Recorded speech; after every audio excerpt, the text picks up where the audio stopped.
पास आओ मुसाफिर, मैं तुम्हारी प्यास भी मिटा दूंगी। गुंजनपुर नाम के गांव में 24 साल का एक लड़का एंटर हुआ। रात हो चुकी थी। जैसे ही वो गांव में घुसा तभी उसे एक लाल रंग का शादी का जोड़ा पहने गहनों से सजी दुल्हन की कमर दिखी। अरे वाह, आते ही जंगल में मंगल, इतनी खूबसूरत दुल्हन। पर ये दुल्हन के लिबास में जंगल में क्या कर रही है? जो भी हो, मुझे तो ये लड़की चाहिए। ऋषि बिना सोचे उसके पीछे चलने लगता है। चलते चलते वो एक खंडहर के पास पहुंच जाता है। तभी वो लड़की पलट कर देखती है। इतनी खूबसूरत लड़की, वो भी इस अकेले जंगल में। वाह भगवान, आपने आते ही थाली में परोस दी। बहुत मजा आएगा। तभी कोई पीछे से ऋषि के कंधे पर हाथ रख देता है। कौन है? अरे साहिब, मैं हूँ रामदास। आपके पिताजी का फोन आया था कि आप आने वाले हैं, हवेली की साफ सफाई कर दूं। हम सफाई करके यहाँ से गुजर ही रहे थे कि आप पर नजर पड़ गई। तुम्हें भी अभी आना था। जैसे ही ऋषि मुड़कर उस लड़की की तरफ देखता है तो हैरान हो जाता है। कहाँ गई ये लड़की? अभी तो यहीं थी। निकल गई हाथ से। शिट! कोई बात नहीं, दूसरी कोई गांव की गोरी मिल ही जाएगी इस गांव में। साहब, हवेली की सफाई कर दी है, आप वहां जाकर आराम कीजिए। मेरी पत्नी की तबीयत ठीक नहीं है तो मैं आपकी सेवा नहीं कर पाऊंगा। मुझे शहर जाना होगा। तुम अपनी पत्नी का ध्यान रखो, मैं अकेले मैनेज कर लूंगा। ऋषि की इस गांव में एक पुरानी हवेली थी जो सालों से बंद पड़ी थी, पर उसके परिवार वाले शहर में जाकर बस गए थे। वो 2 दिन के लिए किसी जरूरी काम से गांव आया था। ऋषि हवेली पर पहुंच जाता है। ये हवेली कितनी सुनसान सी है। खैर, मुझे क्या, 2 दिन की ही तो बात है।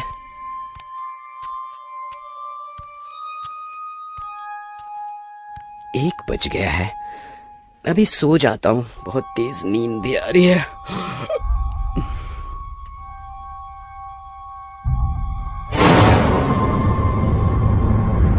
यहाँ कोई था क्या? मुझे ऐसा लगा यहाँ कोई था। ऋषि चारों तरफ देखता है पर उसे वहां कोई नजर नहीं आता। तो ऋषि बेड पर लेटकर आंखें बंद कर लेता है। मेरा वहम ही होगा, वरना सालों से बंद हवेली में कौन ही आएगा।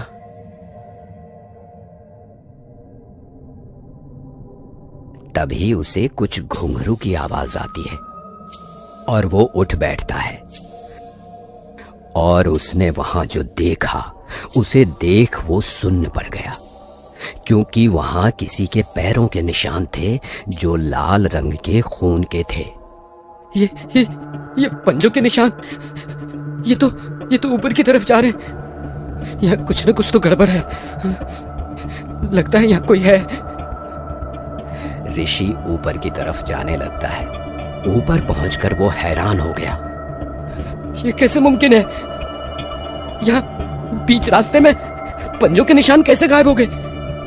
ऋषि को अपने पीछे कुछ महसूस हुआ तो उसने मुड़कर देखा तो हैरान हो गया। ये कैसे हो सकता है? पंजों के निशान गायब कैसे हो गए? मैंने अपनी आंखों से देखे थे। ऋषि थोड़ा घबरा चुका था।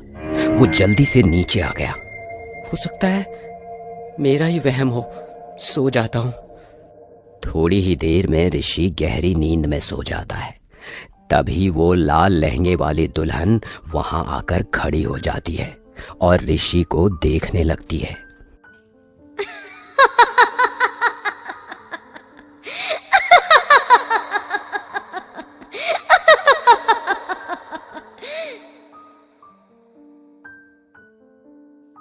ऋषि खाना लेने के लिए बाहर जाता है।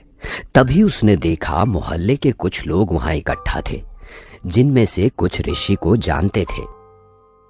अरे, ये तो वही लड़की है, रात वाली दुल्हन। वाह, क्या किस्मत है मेरी, आज रात तो मैं इसी के साथ बिताऊंगा। मुझे उससे बात करनी होगी। अरे बेटा ऋषि, तुम कब गांव आए? हमें बता दिया होता तो तुम्हारे लिए कुछ खाना भिजवा देते। बस काका, वो जल्दी में आया। ये लड़की आपकी बेटी है? हाँ बेटा, ये मेरी बेटी महजबीन है। महजबीन, तुम शादी के जोड़े में क्या कर रही थी कल रात? शादी का जोड़ा? अभी तक तो हमारी शादी भी नहीं हुई। हम शादी का जोड़ा क्यों पहनेंगे भला? महजबीन गुस्सा होकर वहां से चली जाती है और ऋषि हैरान हो जाता है। ये झूठ क्यों बोल रही है? मैंने इसी को देखा था। खैर, जाने देता हूं। रात हो जाती है और ऋषि लैपटॉप पर काम कर रहा था। तभी दरवाजा बजता है। इतनी रात को कौन होगा? चलो देख लेता हूं। ऋषि जैसे ही दरवाजा खोलता है तो हैरान हो जाता है, क्योंकि महजबीन शादी का जोड़ा पहने दुल्हन बनी खड़ी थी। महजबीन, तुम? अरे आओ ना अंदर। इतने प्यार से बुलाओगे तो कैसे मना करूंगी? वैसे तुमने मुझे पहचानने से मना क्यों किया था? पिताजी के सामने कैसे बताती कि मैं तुम्हें पसंद करती हूँ, तुम्हारे करीब आना चाहती हूँ। अरे वाह, ये तो मुझसे भी ज्यादा बेसब्र है मेरे नजदीक आने को। अब तू भी देर मत कर। तो क्या हम ऊपर चले? हाँ हाँ, क्यों नहीं। महजबीन ऋषि को एक कमरे में ले जाती है और दरवाजा खुद ब खुद बंद हो जाता है। मेरे करीब आओ मुसाफिर। मैं दुल्हन की तरह आज सिर्फ तुम्हारे लिए सजी हूँ। ऋषि उसके नजदीक जाकर उसे छूता है और आंखें बंद कर लेता है।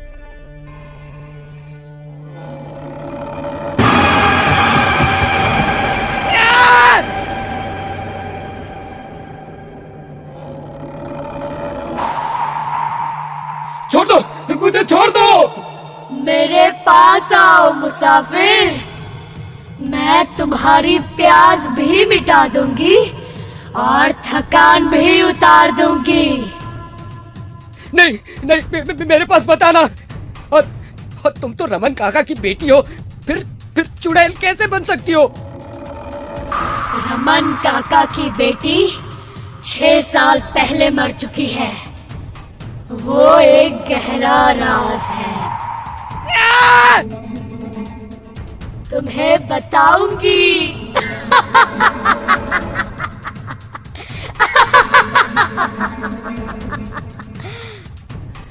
महजबीन ऋषि के पास पहुंच जाती है और उसे खुद में जकड़ लेती है। तभी कुछ ऐसा हुआ जिससे ऋषि की चीख उस हवेली में गूंज गई।